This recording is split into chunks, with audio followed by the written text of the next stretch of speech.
Siyat Shemaya, we're getting ready for the Parshas from Argaman and Mishkan, Truma, Tetzava, and so on. In the Parshas from Argaman and Mishkan, we speak about the different colored fabrics that they use to make the Mishkan, Tcheles, Argaman, Lashoni. We would like to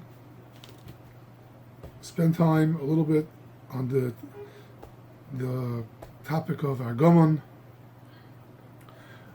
which their minig olam is to farish it as the word, what we call purple. Baruch Hashem, I wrote a kuntus on this topic. It's called Cover Argaman. Anyone that's interested in getting it, can send me an email, be'eretzhachayim@gmail.com. I'll send it to him. PDF. I come out in the kuntrus that Argaman is what we call orange. Orange doesn't mean exactly the color of orange. It could mean, let's say, gold or blonde, anything which is a mixture of red and yellow. That full range will go into the what we call Argaman. I just want to put out a couple of videos, try to make it short and to the point. I'm not trying to convince anyone that's not possible. There's no other mahalach.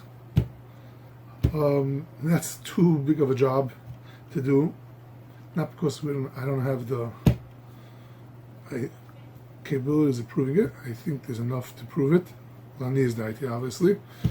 But we're so used to understanding Argaman as purple, so to change that common understanding is extremely hard. Because I'll say that when they Bezdin stopped the Yidden from writing the Shem Hashem in letters to, they made a yontif because it was a nes, considered a nes, that they were matzliach to stop the olam to do what they were doing. So, in these couple of small shurim, I'm not planning to convince that this is the only way. What I'm trying to do is to lay the groundwork to understand that there's definitely a mahalach chashuva, rishonim and achronim that clearly take this way, that Argaman is orange. Again, orange meaning to say, not what we talk about orange in the fridge, but everything included. Maybe the color of fire or things like that.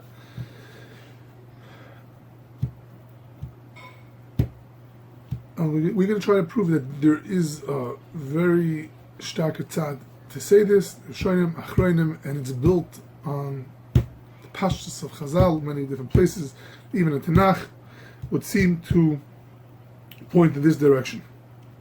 But because we're not coming to convince everyone that this is the only mahalach, we won't deal with, we'll say, problematic maramakimis.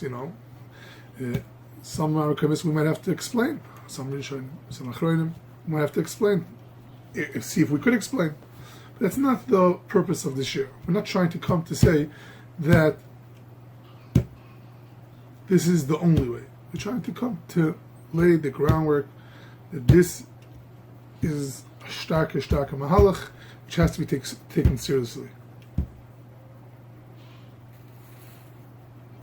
Another point I would like to stress that there might be maramakimis which you might think you can't prove from there, that it's orange,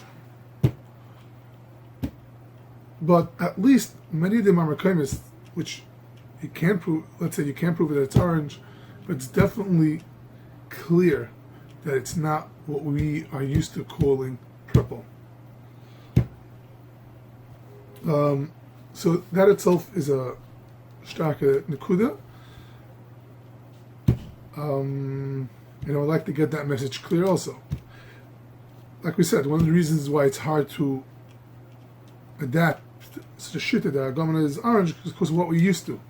But if we make it clear that Argaman is not purple, means to say there might be a tzad that's a certain type of shade of purple. I'm not going to get into that. but it's definitely not the regular bright light purple which we all used to in our class to understand. Every kid, every adult. When we're talking about purple, we're talking about clear, light, and bright purple. That's definitely not what is in Rishonim and Achronim and Chazal. There's no makar for that. At least let's say a kamat, no, not a single makar for that.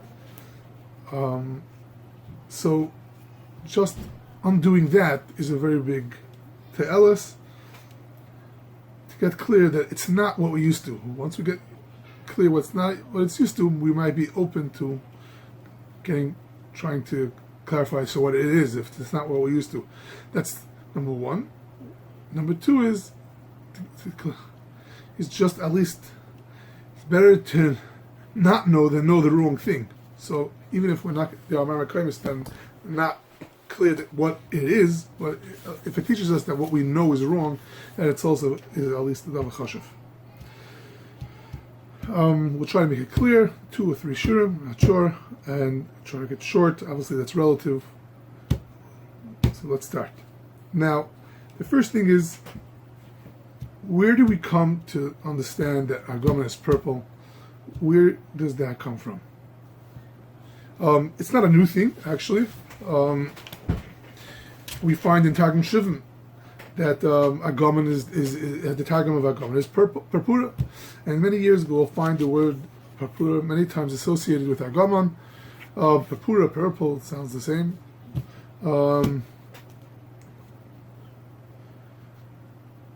So, is it purple or is it not purple? Why is it called orange? Why am I saying it is orange if it says purple? Okay, so this thing gets clear once we come out of our own daldamis, meaning to say that we associate the color purple, again, the way we understand purple, with the word purple, is only from our point of view, meaning to say in our culture, in America or other certain places in the world. But it's not like that. In many places in the world, it's not like that. You start doing a little research, you'll see that doesn't exist. I heard from Chashuva people that they were brought up, Argaman is red. Argaman is red. And what was the name they used for this red color? Red was called purple. The same type, Argaman is purple. But the word purple has a different meaning in their language. In Germany, France, when certain places, I'm not sure if all, when they use the word purple, it means red. And for the word, what we call purple, they call violet. By us, we have 2 different words, purple and violet. By them, purple means red, and violet means what we call purple. I have this picture over here.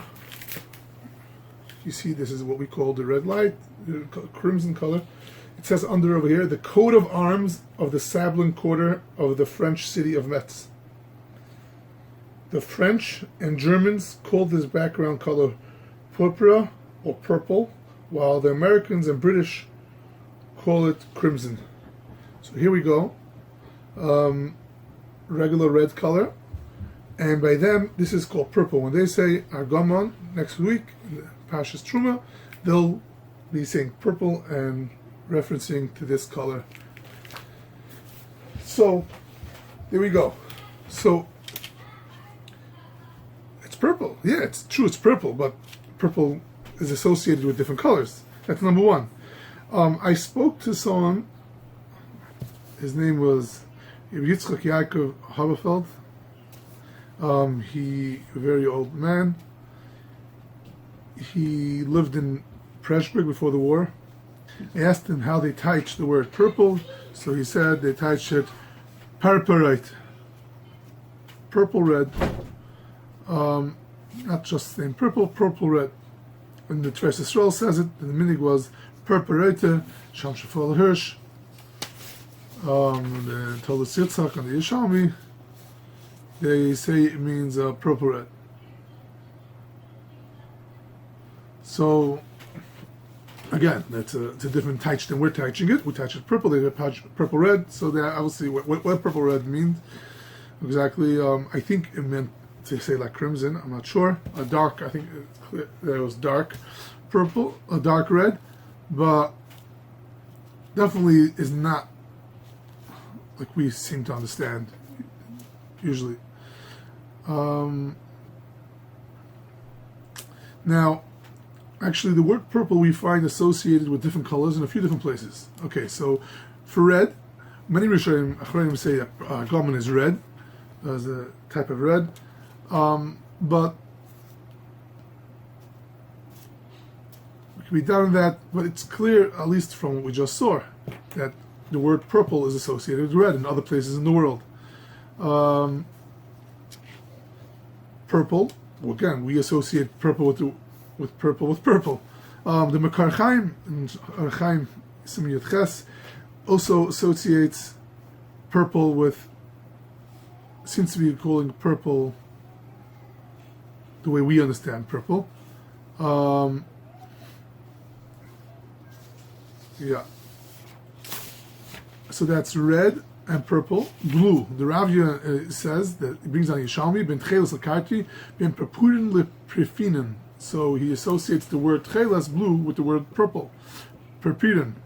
And the Medrash Gadol says, shekin darkin shamalachim purpira shalhem tchelas. There, again, tchelas is blue, as we name on. A lot of rights for that. And Chazal associate the purpira with the Beged Malchus, which was always blue. So we see the word purpira, purple, is associated with the word blue. So we have red, purple, and blue.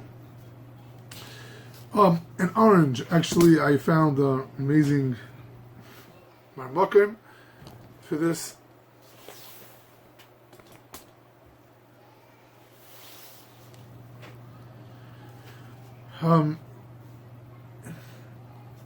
So I'll read you from Buchart. I think he's some writer from a few hundred years ago.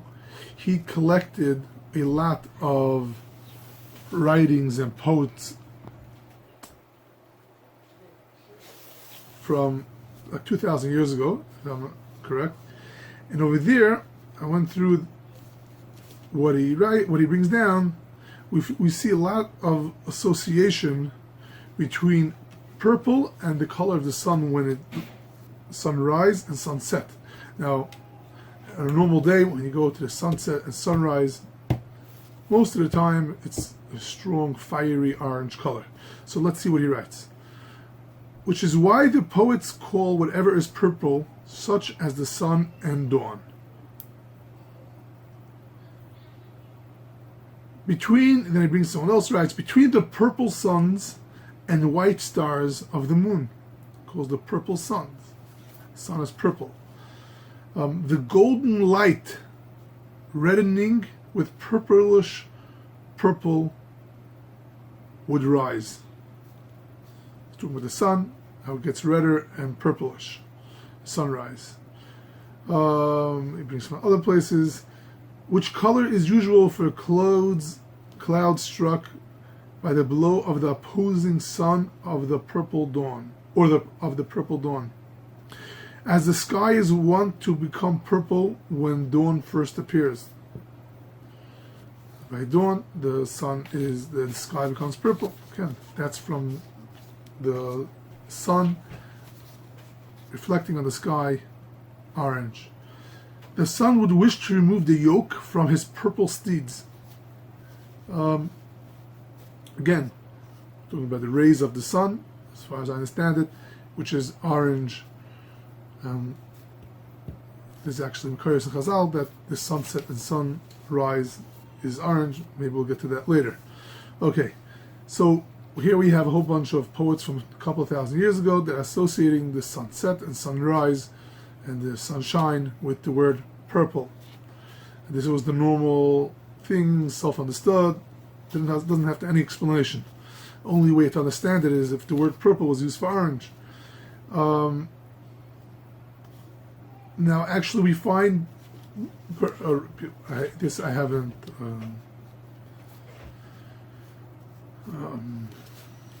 I don't know the sources, but this is an article called "The Millennia of Murex." Some professor, he writes in the paragraph which starts "Our ancestors." He says like this: as a color, however, purple encompassed all the shades that could be obtained from the Murex family of shellfish, from ultramarine to pink. Okay, so purple encompassed all the shades that could be obtained from the Murex family of shellfish, from the ultramarine to pink. So he seems to be associating even more colors with the word purple, is even pink and things like that, all have from ultramarine to pink, everything is called purple. Now, he goes on, and this was going to explain to us what we do have to understand is why is it so that so many different colors are called with the word purple. So he says that it all comes from the Murex family, which color resulted depended on what species pigment went into the dye pot, what it was or what was or wasn't mixed with, for how long and how many times the yarn or clothes was dyed, and even the season in which the shellfish had been harvested. Faced with such a rainbow, purple was not so much a color as a notion, a status. Meaning to say, what he's saying here is that the reason why they're all called purple is it's coming from the purpura, the Murex family, which was called purpura, and it was mainly a status from where it came from, and not a name to identify a certain color. It means that all these colors came from a certain family of dyers, the Murex family, which was the main and only sea creature that died in the earlier times. And it had two names, Murex and purpura, and anything that came from there was called purple. Now, I guess over the generations, the dyeing industry got more developed, and they had more things to dye, purple and blue and red and pink. So they weren't using so much the Murex, the purpura. So each country, each region associated a different color with the word purple. And that's where we come to what we have here today in America, being purple associated with the color purple. But actually, as we see now, there are many, many colors. When we say purple, it just depends on where you come to understand what it means. So this would just lay the basis for understanding that it is impossible to give the understanding that we have in the word Argaman any value, because it is just one of the many options which we could use for the meaning of Argaman, the word purple. Okay, I just want to end off this shiur with a couple of stories. I was speaking to a Rav, Dayan, who lived originally in, I think, France, somewhere in France, and he told me he grew up with the Argaman, meaning purple, with the word purple, but he said he associated the purple with the red light when you go down the street. He said when he came to America, he was laughing all the time, because when people used to say the red light is red, he said, "What do you mean? That's not red, that's purple." And that was actually very humorous to him until he got used to it.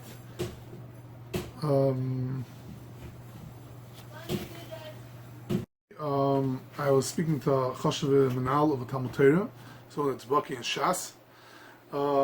He was brought up in Belgium, and over there, again, everyone knows Argaman is purple, but no one has any idea what purple means. It's not a word used in the dictionary. When he came to America, he said, I finally understood what Argaman is. Argaman is purple. And I said, yeah, you're lucky you didn't go to France, because you would have found out that it means something else. another story. I had my sefer was in Mismej Gavaya, and here in Lakewood, and a chashuv yid from Europe was here. I think Ben Zmanim, older person, chashuv yid. He went through my sefer. He called me up. He has a lot of anah.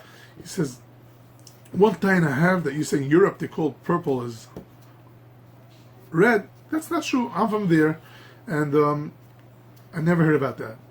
So I said, listen, I can't argue with you, but I have different sources that clearly say not like that. So I don't know how to help you. A while later, he contacted me. I'm not sure if I got through his phone, a letter, maybe both.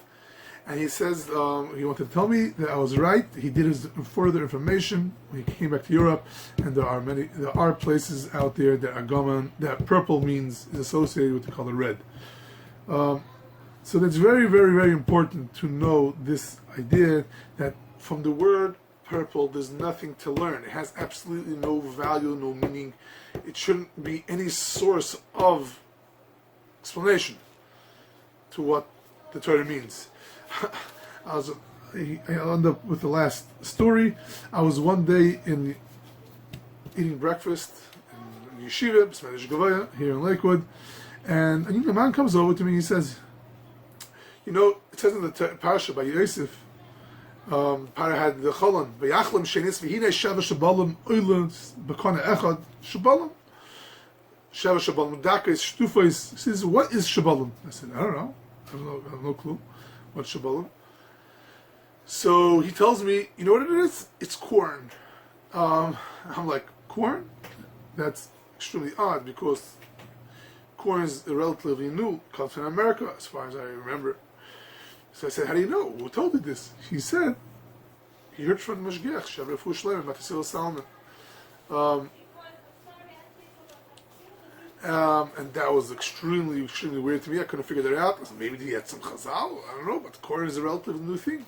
Until one day, I'm sitting there in yeshiva, I'm reading the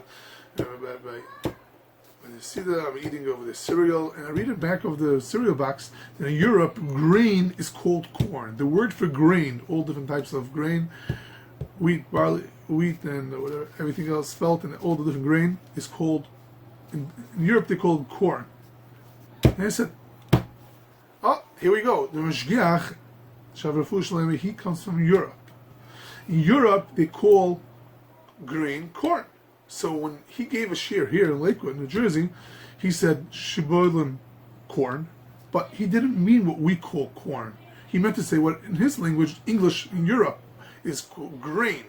Just we, not knowingly that what's going on in Europe, took his words for granted that corn means corn. I actually afterwards spoke to other people about this. I was telling them the story. Someone tells me, what do you mean? The gancha in Kriya Shema, Safta de Ganacha, means corn. And I realized this, I was an older person, that all these years he's teaching the gancha corn when it means grain, because in Yiddish, the gancha is korn. Korn from Yiddish, from Europe, that means grain. But again, so this person was understanding all his life that the gancha is corn, when it really means grain. This is just to illustrate the importance of the value of what certain words have, words we use every day, that you could not understand exactly what it means, even knowingly what the word is. So like grain and purple, and there's many other words like that, that words mean different things in different places.